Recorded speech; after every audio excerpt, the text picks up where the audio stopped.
نحمدہ و نصلی علی رسولہ الکریم بسم اللہ الرحمن الرحیم۔ عزیز طلبہ السلام علیکم ورحمۃ اللہ وبرکاتہ۔ آج کی اس ویڈیو کے اندر ہم حصہ نثر میں سے پہلا سبق مرزا محمد سعید سبق شروع کریں گے۔ اس سے پہلے ہم مرزا محمد سعید کے مصنف شاہد احمد دہلوی کا تعارف پڑھیں گے۔ دیکھیں، شاہد احمد دہلوی دہلی میں 1906 میں پیدا ہوئے۔ وہ ڈپٹی نذیر احمد دہلوی کے پوتے اور مولوی بشیر الدین احمد کے فرزند تھے۔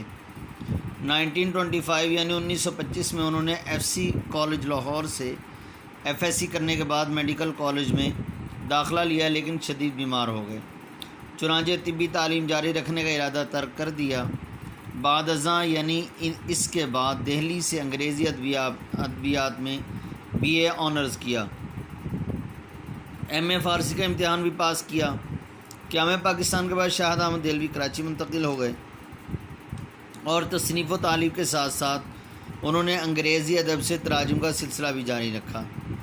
پاکستان رائٹرز گلڈ کی تشکیل میں نمایاں خدمات انجام دی۔ رائٹرز گلڈ کہتے ہیں ہم پیشہ لوگوں کا ایک گروہ، اور رائٹرز یعنی رائٹرز کا گروہ۔ تو رائٹرز گلڈ کی تشکیل میں یعنی رائٹرز کا ایک گروہ بنا، نمایاں خدمات انجام دیں۔ 1963 یعنی 1963 میں انہیں مجموعی ادبی خدمات کی بنا پر تمغہ برائے حسن کارکردگی سے نوازا گیا۔ شاہد احمد دہلوی زبان و بیان پر کافی عبور رکھتے تھے، یعنی بڑی مہارت رکھتے تھے۔ ان کی زبان آسان اور عام فہم ہے۔ وہ موسیقار بھی تھے، لیکن اردو ادب ہی ان کی پہچان ہے۔ ڈاکٹر جمیل جالبی کے مشورے پر انہوں نے خاکہ نگاری شروع کی۔ خاکہ کس کو کہتے ہیں؟ خاکہ کی تعریف ہم جب سبق ختم ہو جائے گا اس کے بعد انشاءاللہ پڑھیں گے۔ گنجینہ گوہر، جس سے یہ زیر نظر خاکہ لیا گیا ہے، اور بزم خوش نفساں ان کے خاکوں کے مجموعے ہیں۔ ان کے علاوہ ان کی تصانیف میں اجڑا دیار، دلی کی ببتا اور دھان کے کھیت شامل ہیں۔ دیکھیں سبق، دیکھیں جی، سبق مرزا محمد سعید۔ اصل میں اس سبق کے اندر مرزا محمد سعید کے شخصیت کے بارے میں کچھ بتایا گیا ہے۔ پہلے پیراگراف کے اندر تو مصنف افسوس کا اظہار کر رہے ہیں کہ اتنا بڑا عالم ہمارے اندر سے چلا جائے اور ہمیں خبر بھی نہیں، نہ اس کی وفات کی کوئی خبر، نہ اس کے مرض الموت یعنی جس مرض میں مبتلا تھے اس کی خبر، اور تیسرے دن ہمیں اطلاع مل رہی ہے سینکڑوں ان کے چاہنے والے اور ان کے پیروکار اور ان سے عقیدت رکھنے والے، ان کو کسی کو معلوم ہی نہیں کہ مرزا صاحب بیمار بھی تھے اور فوت بھی ہو گئے۔ پھر مرزا محمد سعید کی کچھ خصوصیات اس سبق کے اندر بتائی گئی ہیں۔ مثلاً وہ کام کرتے تھے، ایک تو وہ بہت ہی بڑے عالم تھے۔ عالم سے مراد جو اپنے علم کے اندر بڑی مہارت رکھتے تھے اردو ادب کے اعتبار سے، اور بہت بڑے جو ہے وہ صاحب علم ہونے کے ساتھ ساتھ علمی اور ادبی کارناموں میں کام کرنے کے اندر انہیں کافی مہارت تھی، اور انہوں نے بہت بڑے کارنامے سر انجام دیے۔ پھر ان کی عادات کچھ بتائی گئی ہیں کہ یہ فرمائشی کام نہیں کرتے تھے، اپنی مرضی سے جب جی چاہتا تھا کام کرتے تھے، اپنے دل کو سکون پہنچانے کے لیے کام کرتے تھے، اور حرص نہیں تھا، ہوس نہیں تھی کہ مال زیادہ کما لوں، بلکہ گورنمنٹ کی طرف سے جو تنخواہ ملتی تھی اور پینشن ملتی تھی اس میں سے بھی اپنی پینشن کا حصہ کتابیں خریدنے میں صرف کرتے تھے، اور مطالعہ بہت زیادہ رکھتے تھے، اور مذہب اور باطنیت کتاب بھی لکھی انہوں نے، ایک دو ہیں خواب ہستی اور یاسمین۔ اور جیسا کہ یہ بتایا گیا کہ یہ لالچ وغیرہ نہیں کرتے تھے، تو جو کام کرتے تھے اپنی مرضی کا اس میں کوئی رکاوٹ نہیں برداشت کرتے تھے کہ مثلاً کوئی آدمی آ گیا، جی میرا کام پہلے کر دیں، آپ کو اتنے زیادہ پیسے دیے جائیں گے، صاف انکار کر دیتے تھے، پیسوں کی کوئی تمنا نہیں ہوتی تھی۔ مثلاً ایک آدمی آیا ایک پبلشر وہ کہنے لگا جی میں نے آپ سے ناول لکھوانا ہے، آپ کو میں 1000 روپیہ دوں گا، حالانکہ اس وقت میں 250 روپے اچھے خاصے ناول کے مل جایا کرتے تھے، 250 روپیز، 200 یا 250 روپیز، لیکن انہوں نے ان کو آفر کی، اس نے 1000 کی، تو انہوں نے سے آگے جواب دیا بھئی آپ 5000 10,000 اتنے دے سکو گے اس زمانے کے اعتبار سے؟ تو جب اس نے 5000 5000 10,000 کی بات سنی تو وہ اس کی سٹی گم ہو گئی، وہ خاموش ہو گیا، بالکل سناٹے میں آ گیا کہ اتنی زیادہ رقم کے باوجود یہ تو انکار کر رہے ہیں، خاموشی سے اٹھ کر چلا گیا۔ پھر مرزا صاحب کے بارے میں بتایا جاتا ہے کہ مرزا صاحب جو ہے وہ بڑے روب والے آدمی تھے۔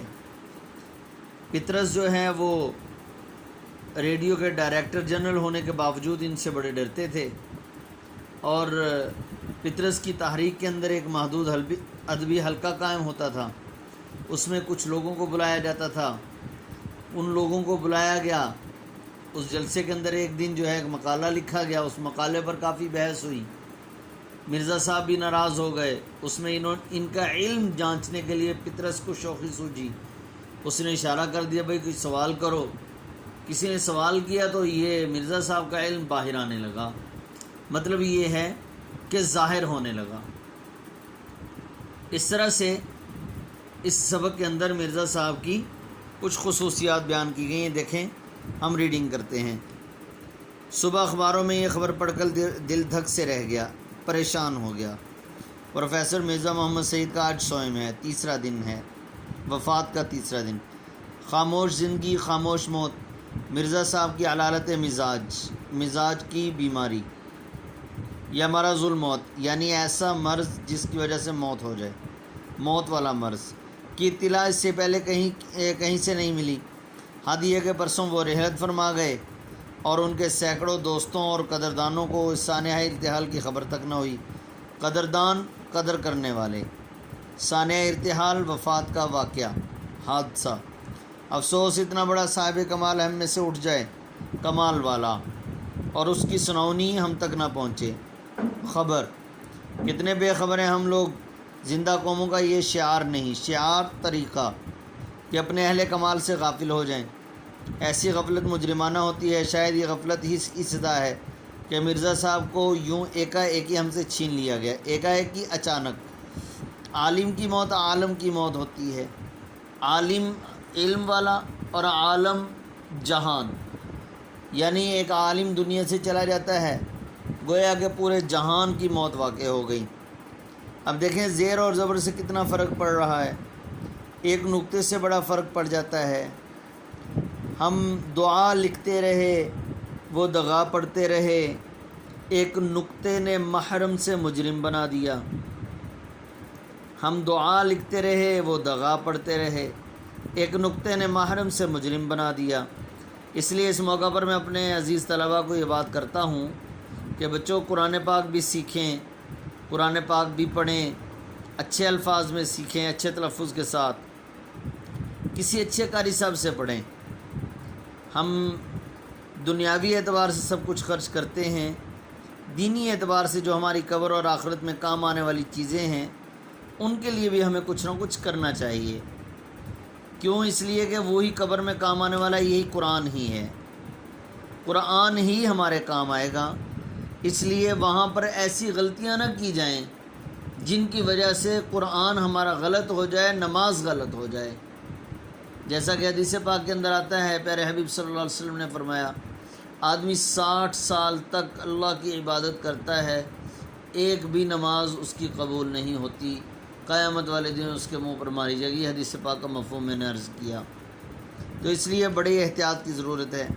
قرآن پاک میں دیکھیں اردو کے اندر زیر اور زبر سے معنی چینج ہو گیا تو قرآن پاک میں بھی چینج ہو جائے گا۔